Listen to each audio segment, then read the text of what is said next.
Ladies and gentlemen, we are here on the 29th of January 2028 and Imana Trumic has finally left us. We released her a few days ago and she's already got a new club with Atletico Pamplona, and she's now injured for 4 weeks to 2 months because she got a moderate knee ligament strain in training. Eesh, that's not a good start. I just let her go and she got injured immediately, so clearly something's wrong. Either way, we've made our signings. The 3 players that we signed going into the season have come back. I've also fixed my problem where I couldn't get some of the logos for the competitions earlier, so that's nice. But that being said, we might have an issue. We are overspending a wage budget by 20% and almost $2,000. This is not great from our point of view. We should have done a lot better. We apparently have wage budgets or transfer budgets available. Let's move that across. It doesn't do anything. It literally does. It's only going to give me about £60. Yeah, that's going to do nothing at all. So we got almost £1 million though, so that's nice. But we've also got our players that are now at the club, which is also useful. We just can't make any signings right now because of how little money we have. But yeah, Wolf signing from Von Pykelen. A free transfer, made sense. She is definitely one of our better players now. Consistent, works towards the homegrown status as well. And she likes big matches, also determined. So very useful to have her in the books. She's our second best centre-back. And that was the deal we were looking to bring in for this particular reason. I like her. She's got a good personality and good attributes. It just made sense to bring someone like her in. The fact we got Maya Stefandenson on a free transfer from Jorgardis is also useful. DM and centre midfielder, box to box, centre midfielder. Very useful to have a player of this quality in our books now, and she gets forward whenever possible, so she's definitely more of a centre midfielder who I'm probably going to play as a deep line playmaker. That being said, midfield playmaker for the tempo thing makes sense. Happy we got her in. Also homegrown in country. Also good for this division, can be a leading player for the division as well, has good stamina, also is consistent and likes big matches. So again, I'm going after a particular type of player this year, fairly professional. It just makes sense to try and bring in players with better personalities to the squad, especially when they're homegrown in nation and they can provide a lot of good things for the team. Obviously, the last player I bought in was Philippa Wicklander. She is only 18. She could be considered a squad player. I like her. Good value already to her name. She's also determined, very professional. And again, a lot to be excited about. This time she's only a second tier player, but also homegrown in nation. Makes sense. She is a bit inconsistent, but she's also only 18. I feel like I can justify that with this player, given how young she is. And we're only paying £190 a week for her, so that's a thing.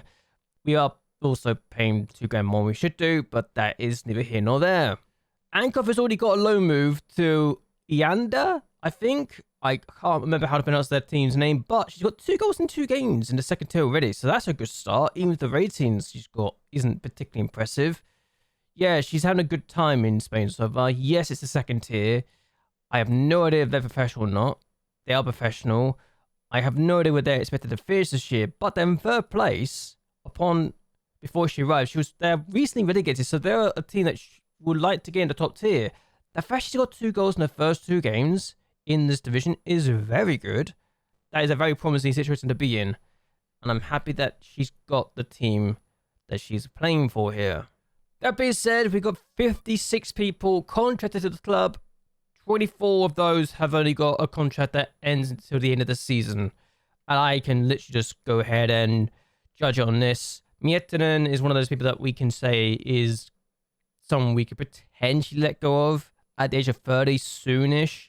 Not that I really want to. Wolf has only just signed, so that's a bit awkward. I didn't think that one through.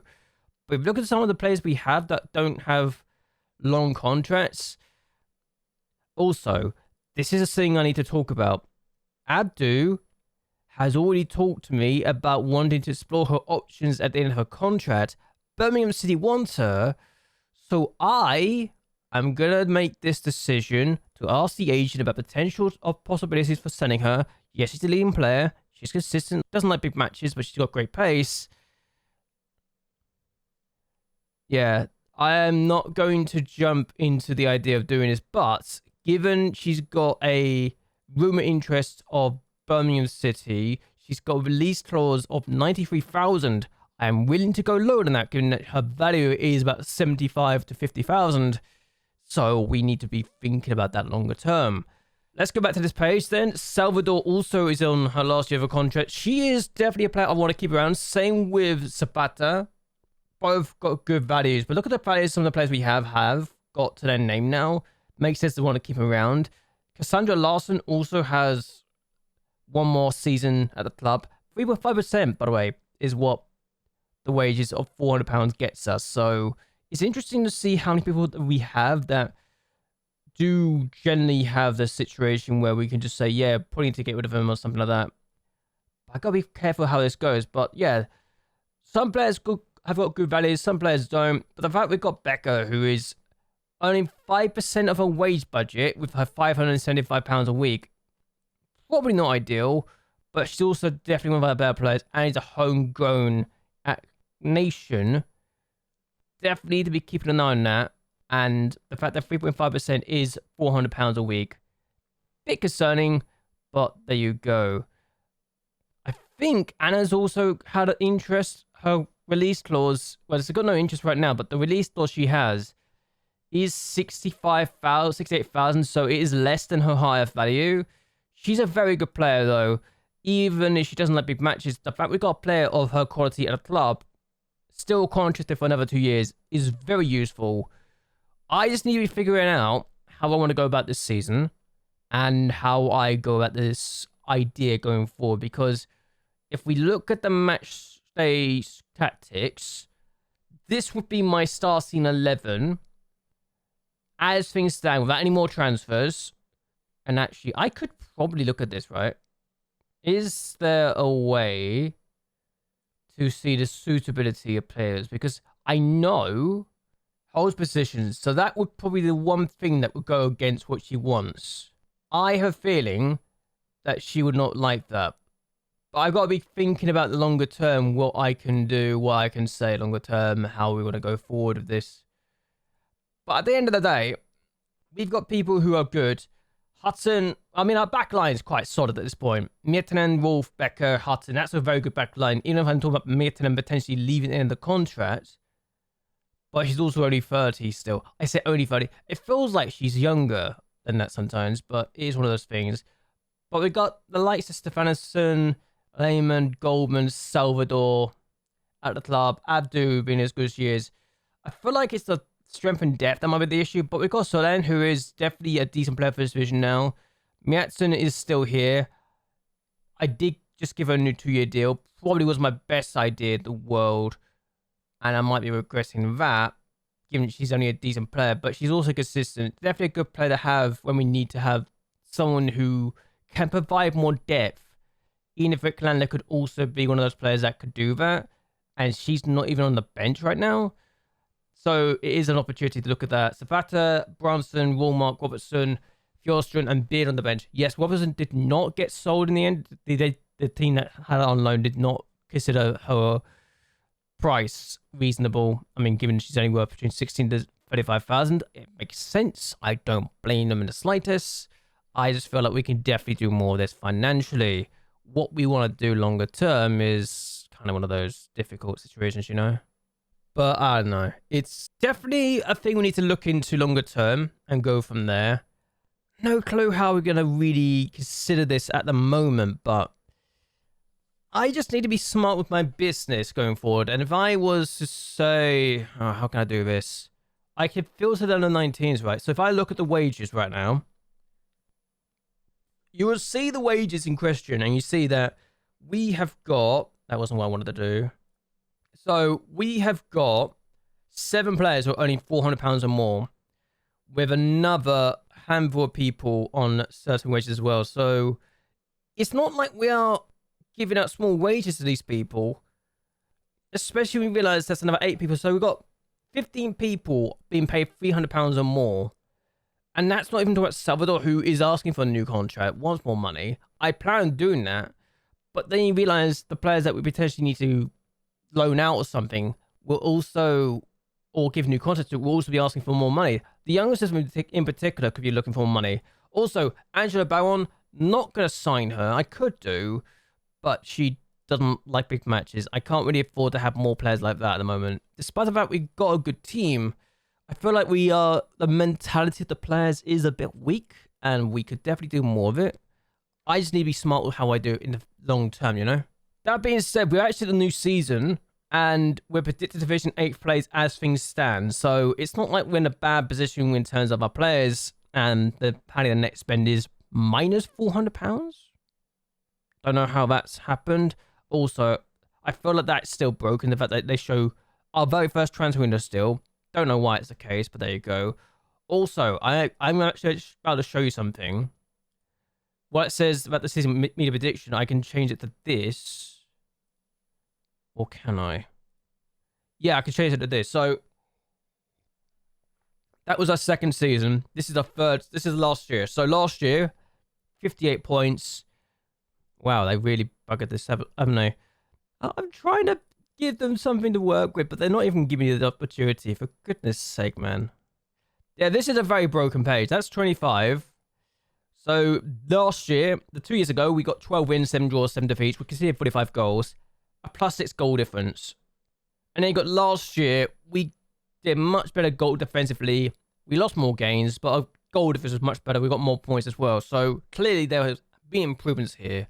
We just need to make sure we don't mess up so much this season coming up. And hopefully we can say that whatever happens, we can benefit from the longer term, how we can do. I really hope we can have a good season. I do appreciate that we may not have the best of times this season coming forward, but I think third place has to be the aim for this season coming up because of what we've done in the last 2 years, especially after having, you know, gotten fourth place the last 2 years. And I have no idea if this is the case or not. If they fourth place, if they now get 3 Champions League spots and a Europa or Euro Cup spot, I have no idea if that's the case or not, but it feels like we might be getting that. I'm going to figure this out the same time you guys do, because I have no clue at all. We are also sending players out on loan. It feels like a good thing to do, and to get Manistro out on loan to a second tier team is very useful. Alright, so fringe player. I don't really want a fringe player for you, but important player for you makes sense, even if the team that's looking to get her signature isn't as good as I probably would say they can be. But yeah. But do I send Norbert out on loan as a fringe player? Because I feel like that might be a bit under... It's not really what I'm hoping we can give her to do. But I know she's not going to get any first team football for me, is she? Let's be honest. So yeah, another loan spell would be good for her. But hopefully we get someone bigger and better for her development. In fact, I'm just going to say no. Anyway, we're sending Astrid out on loan. She can get more first team football going out on loan than she would with us, and I feel like she can definitely benefit from the loan spell. Sorry. She's a top player for the third tier, but if she's able to get to the level I think she can in terms of the second tier, first tier, then she'll definitely benefit by going out on loan. I hope she gets the first team football she needs, especially since they promised to make her an important player. Seriously, make her an important player and I'll be happy. So Barton's going back on loan to Elskade, and she got good football out there last year. I hope she can continue to get the first team football she needs. And also this helps our wages as well a little bit. So hopefully this continues. Also, Sunderland made an offer for Baron, so that was never going to work for us. Also, we've already cut down like 9% of the excess wage we had. So just from the loan moves alone, that's good. The more I look at this, I feel like Abdu's going to stay with us until the end of the year, and then her contract's going to expire. She's lost pace. Her pace has gone down by 1. What? Hold on, how has that worked out? I don't know, but that's annoying. By the way, this is a ridiculous demand. I just seen how much she's wanting because she's dubious. She wants 2 to 2.7 grand a week. I don't care how good you are. We could never pay you that. All right, another loan move out. Cool. All right, Dominika Bus is going to get a loan move out to Linkopings, who are not in a playable league. but she's also not a playable league current player, so that makes sense. But they're paying 100% of her wages, so this could be a good move for her.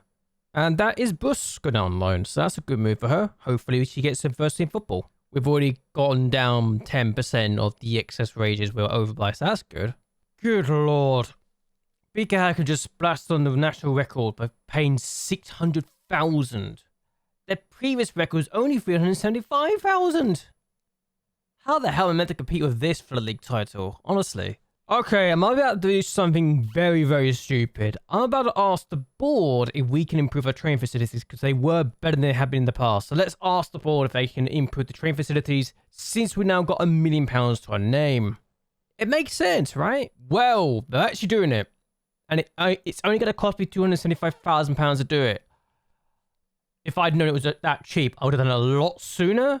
And given the states I'm seeing now, the fact it's only going to take me 3 months, will take us 3 months to do it. Given it's going to be starting the 30th of April 28 and be finished by July 28, I really could have done this a lot sooner had I known that was the money we were only going to be spending. So that's good. Very good news. Walmart's now a 2.5-star player. I think this is time to call up to the first team squad. I really do. Yeah, she's giving me the player we call up for the first team squad. It's the first time I've actually called up a youth player myself, but I think Fanny Walmart is the person we're calling up for the first team, just based on her current ability right now. Okay, so title odds, 33-1. They don't think I have a good chance of winning the title, but a high mid-table finish is probably the best we can aim for, which is still better than nothing.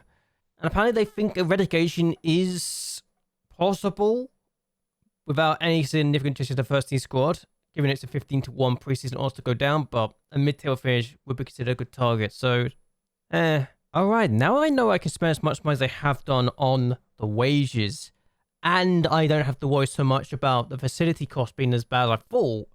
I'm going to end things on this, mostly because I think this is a good screen to leave it on, given it's the club stuff, and also we look at the finances. It's not as bad as I thought it would be. I can just say that was our peak of 1.2 million. It's going to go back down to that. And honestly, the money we made from the stadium season tickets is pretty much funding this entire facility upgrade. So that's a good sign. But I am going to end it here. I hope you guys enjoyed the sales. I hope you guys like and share this video and that you subscribe to the channel. It really does help me a lot. But anyway, until next time, goodbye and well, good night.